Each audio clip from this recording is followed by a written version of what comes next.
ஒரு தடவை முயற்சி, 2 தடவை தோல்வி, 3வது தடவைக்கு முன்பே நாம விட்டுடுறோமா?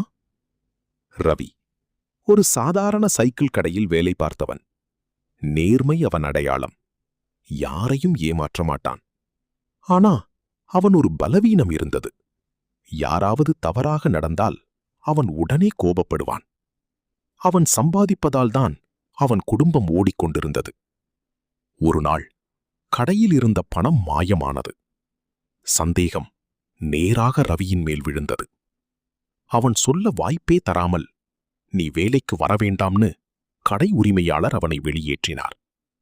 அவன் எதையும் திருடவில்லை. ஆனா அவன் கையில் வேலை இல்லை.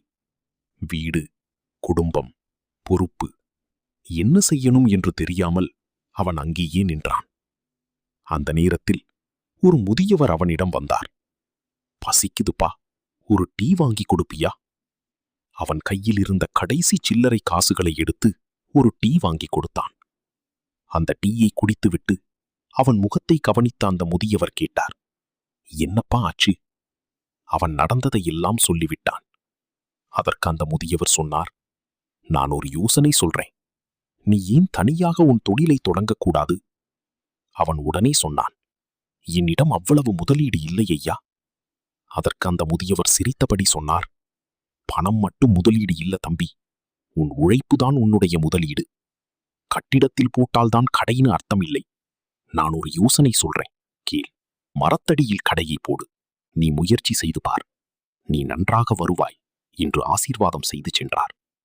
அதை கேட்ட ரவி தன்னம்பிக்கையுடன் எழுந்தான். தெரிந்த ஒருவரிடம் உதவி கேட்டு சில வேலை சாமான்களை வாங்கினான். ஒரு மரத்தடியில் சிறிய சைக்கிள் கடையை ஆரம்பித்தான். முதலில் கஷ்டம், ஆனா அவன் விட்டு கொடுக்கவில்லை. தொடர்ந்து முயற்சி செய்தான். இன்று அவன் ஒரு வெற்றிகரமான கடை உரிமையாளர். அவன் வெற்றியின் ரகசியம் தொடர்ந்த முயற்சி. நினைவில் வையுங்க, தொடர்ந்து முயற்சி செய்தால் தோல்வியும் ஒரு நாள் உன்னிடம் தோற்கும்.